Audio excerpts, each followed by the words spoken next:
Hello दोस्तों, एक बार फिर से आ गए हैं हम। पिछले क्लास में किसी तरह से हंसते हंसते मेरा पेट फूल गया था और किसी तरह से हम लोगों ने रेडियल और एंगुलर वेव फंक्शन को समझने में सफलता हासिल की थी। हालांकि ये जो रेडियल और एंगुलर वेव फंक्शन वगैरह हमने डील किया था वो केवल मैथ्स वाले बच्चों के लिए था, स्पेशली जो जेईई एडवांस देने के लिए जाएंगे। मेंस वाले के लिए वो भी जरूरी नहीं है। और आज के क्लास में हम लोग थोड़ी बातों को आगे बढ़ाएंगे और ऐसी बातें करेंगे जो सभी तरह के बच्चों के लिए जरूरी है। तो अगर हम लोग 1s ऑर्बिटल को समझने की कोशिश करें तो हम लोग कहते हैं ये है न्यूक्लियस, और न्यूक्लियस के चारों ओर एक स्फेरिकल रीजन है। इस पूरे रीजन में इलेक्ट्रॉन कहीं भी पाया जा सकता है। ऐसा नहीं कि यहां मिलेगा यहां नहीं मिलेगा, कहीं पर भी इलेक्ट्रॉन पाया जाएगा। कुछ जगहों पर ज्यादा मिलेगा, कुछ जगहों पर कम मिलेगा। जैसे कुछ दुकानों पर हम ज्यादा जाते हैं, कुछ दुकानों पर हम कम जाते हैं। अपने घर के भी कुछ हिस्सों में हम ज्यादा जाते हैं, अपने घर के कुछ हिस्सों में हम कम जाते हैं। तो ये इलेक्ट्रॉन का घर हुआ। इलेक्ट्रॉन इसमें सभी जगहों पर आ जा सकता है, कहीं ज्यादा कहीं कम, और सभी जगहों पर इलेक्ट्रॉन डेंसिटी थोड़ी बहुत तुम्हें मिलेगी। जब तुम 1s के बाद 2s ऑर्बिटल बनाओगे तो 2s ऑर्बिटल भी बस ऐसा ही होगा, लेकिन थोड़ा साइज क्या होगा उसका, बड़ा होगा, ज्यादा दूरी तक। इसमें भी इस पूरे रीजन में इलेक्ट्रॉन सब जगहों पर मिलना चाहिए। लेकिन होता क्या है, 2s ऑर्बिटल में बीच में एक ऐसा जोन भी पाया जाता है। ठीक है, हम एक ऐसा जोन बना रहे हैं, एक ऐसा जोन पाया जाता है जहां पर इलेक्ट्रॉन नहीं मिलेगा। क्यों नहीं मिलेगा?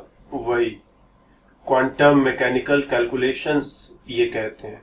इसको तुम चाहो कि मतलब कोई कहानी कह करके, कोई थियरी सुना करके हम पूरा कर दे कि नहीं इसलिए ये थियरी है या ये रूल है या ये प्रिंसिपल इसलिए नहीं मिलेगा, पॉसिबल ही नहीं है। सिर्फ और सिर्फ एक तरीका है इसे जानने का, क्वांटम मैकेनिकल कैलकुलेशंस करें और उन कैलकुलेशंस के रिजल्ट को अगर हम समझ पाए तब हमको समझ में आएगा कि इलेक्ट्रॉन यहाँ पर नहीं मिलेगा, इसके अंदर मिलेगा, इसके बाहर मिलेगा, और बीच में एक ऐसा जोन है जहां पर इलेक्ट्रॉन मिलने की कोई संभावना नहीं है। तो 2s ऑर्बिटल जो होता है ये इतना बड़ा ऑर्बिटल है, लेकिन ऑर्बिटल के बीच में एक ऐसा जगह है जहां पर इलेक्ट्रॉन के पाए जाने की संभावना नहीं है। जैसे तुम्हारा घर बड़ा सा है, लेकिन किसी वजह से घर का एक कमरा बिल्कुल मना रहे कि तुम वहां नहीं जा सकते हो। अगर गए तो बस समझ लो जेल जाने की तैयारी करके रखना। तो कुछ वैसा ही घर का एक ऐसा हिस्सा है जहां पर इलेक्ट्रॉन नहीं जा सकता। तो इलेक्ट्रॉन इधर जा सकता है, इधर जा सकता है, बीच में नहीं जा सकता। और जहां पर ये नहीं जा सकता है इलेक्ट्रॉन, इस वाले पार्ट को हम कहते हैं ये रेडियल नोड है, रेडियल नोड। और इसी तरह से जब तुम 3s में आओगे तो 3s में क्या होगा, ऑर्बिटल और भी बड़ा बनेगा। ठीक, और बड़ा ऑर्बिटल हम बनाएंगे। ये रहा न्यूक्लियस। न्यूक्लियस के चारों तरफ इलेक्ट्रॉन आ जा सकता है, लेकिन न्यूक्लियस के चारों तरफ दो ऐसे ऐसे जोन्स मिलेंगे। एक ये वाला जोन कह दो, ठीक, एक ये पतला सा जोन हम बना दे रहे हैं कि दो बनाने इसीलिए पतले पतले बना रहे हैं। एक जोन ये हो गया जहां पर इलेक्ट्रॉन पाने का कोई चांस नहीं रहा। इनकी दूरी वगैरह भी न्यूक्लियस से होती है, लेकिन हमको दूरी वगैरह कैलकुलेट करना नहीं है। हमको सिर्फ समझ लेना है कि दो ऐसे जगह भी होंगे जहां इलेक्ट्रॉन तुम्हें नहीं मिल पाएगा। फिर एक ऐसा यहां पर भी बना लो कि यहां पर भी तुम्हें इलेक्ट्रॉन नहीं मिलेगा, राइट।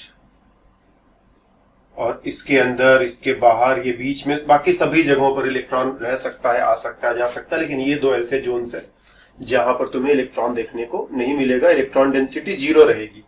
हम बोलेंगे इन दोनों को, ये भी दोनों भी क्या है, दोनों radial nodes, again radial nodes. ठीक, तो हम लोग सेल सबसेल और ऑर्बिटल का जो कॉन्सेप्ट पढ़े हुए हैं हम लोग उसके हिसाब से जानते हैं। 1s ऑर्बिटल होता है, फिर 1s ऑर्बिटल के बाद 2s, फिर 3s, फिर 4s, फिर 5s, 6s, 7s and so on. इसमें कितना रेडियल नोड है? तो आंसर है 0, एक भी रेडियल नोड नहीं था। इसमें कितना रेडियल नोड है? 1। इसमें कितना रेडियल नोड है? 2। इसमें कितना रेडियल नोड होगा? 3। इसमें कितना रेडियल नोड होगा? 4। इसमें 5, इसमें 6। ये आगे ऐसे बढ़ता चला जाएगा। फिर इसी तरह से p आएगा, 2p, 3p, 4p, 5p, 6p, 7p। 2p में कोई रेडियल नोड नहीं। ठीक, ये जो इधर नंबर लिखा हुआ है ये रेडियल नोड है। रेडियल नोड, और ये जो नंबर यहाँ लिख रहे हैं ये भी रेडियल नोड की ही बात कर रहे हैं। 2p में एक भी रेडियल नोड नहीं, 3p में एक रेडियल नोड, 4p में 2 रेडियल नोड, 5p में 3 रेडियल नोड, 6p में 4 रेडियल नोड्स, यहाँ पर 5 रेडियल नोड्स। इसके बाद d आएगा 3d, 4d, 5d, 6d, 7d। 3d में रेडियल नोड नहीं होगा, 4d में एक रेडियल नोड होगा, 5d में 2 रेडियल नोड होंगे, 6d में 3 रेडियल नोड, 7d में 4 रेडियल नोड्स। तो जैसे d ऑर्बिटल जहां से ओपनिंग ले रहा है वहां पर कोई रेडियल नोड नहीं है, फिर उसके बाद एक एक करके बढ़ता चला जाएगा। p ऑर्बिटल जहां से ओपनिंग ले रहा है वहां पर कोई रेडियल नोड नहीं है, फिर उसके बाद एक एक करके बढ़ता चला जाएगा। और इसी तरह से s ऑर्बिटल जहां से ओपनिंग ले रहा है वहां पर कोई रेडियल नोड नहीं है, फिर एक एक करके बढ़ता चला जाएगा। हम फॉर्मूला भी लिख सकते हैं कि radial nodes is equal to n minus l minus 1। जैसे हम मान लो हम इसके लिए निकालना चाहते हैं, तो 5वां सेल है तो n की जगह 5, d के लिए हम लोग जानते हैं ना s p d f 0 1 2 3 azimuthal quantum number, n जो है principal quantum number, l azimuthal quantum number.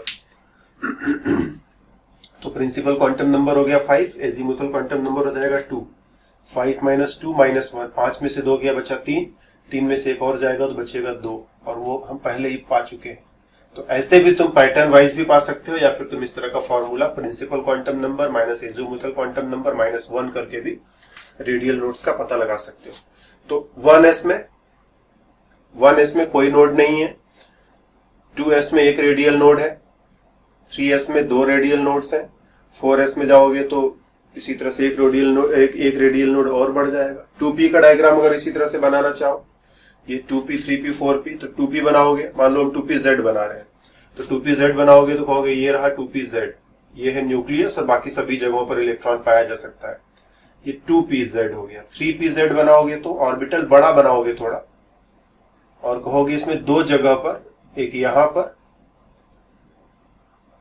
ये 2 नहीं एग्जैक्टली एक ही है, इसको जब तुम ऐसे पूरा करोगे, सर्किल पूरा करोगे तो ये आकर के इसी में मिलेगा। रेडियल मतलब समझ रहे हो ना, रेडियस, इस न्यूक्लियस से यहां से रेडियस वाइज तुम ऐसे चारों तरफ घूमोगे तो इस ऑर्बिटल के अंदर ये लोकेशन दिखने में तुम्हें 2 लग रहा होगा, लेकिन एक ही चीज का पार्ट है ये। तो ये रेडियल नोड, एक ही रेडियल नोड है, 2 मत काउंट करना। ये 3pz की बात हो गई। इसी तरह से 4pz जो होगा वो और भी बड़ा होगा, और ये न्यूक्लियस, और इस साइड में कोई 2 जगह चुन लो, उसी के पैरेलल इस साइड में 2 जगह चुन लो, तो ये दोनों मिलाकर एक रेडियल नोड और ये दोनों मिलाकर दूसरा रेडियल नोड। इन जगहों पर इलेक्ट्रॉन पाने का चांस 0। तो इसी चीज को तुम ऐसे ही आगे बढ़ाते चले जा सकते हो किसी भी लेवल तक। जिसने बात समझ ली वो बात को कहीं तक भी ले जा सकता है। ठीक, तो 1s 2s 3s 4s वगैरह वगैरह 1s में कोई रेडियल नोड नहीं रहेगा, फिर उसके बाद एक एक बढ़ते जाओगे। 2p 3p 4p 5p वगैरह वगैरह 2p में कोई रेडियल नोड नहीं होगा, फिर एक एक करके बढ़ते जाओगे। 3d 4d 5d 6d 7d वगैरह वगैरह 3d में कोई रेडियल नोड नहीं होगा, बाकी आगे वॉल्यूम इसी तरह से बढ़ते चले जाओगे। या फिर हमने जो फॉर्मूला दिया तुम्हें, principal quantum number minus azimuthal quantum number -1, इसके इस्तेमाल से भी रेडियल नोड अगर जरूरत पड़े तो कैलकुलेट कर सकते हो। कहां से आया ये सब कि रेडियल नोड होता है, नहीं होता है, कहां होता है, कितना होता है, सब जो है quantum mechanical calculation Schrödinger wave equation को सॉल्व करने पर पता चलता है। तो इस क्लास में हम लोग बस इतना ही हमें डिस्कशन करना था, तो हम लोग इतने पर रुकते हैं। फिर मिलेंगे दूसरे क्लास में, तब तक के लिए बाय बाय।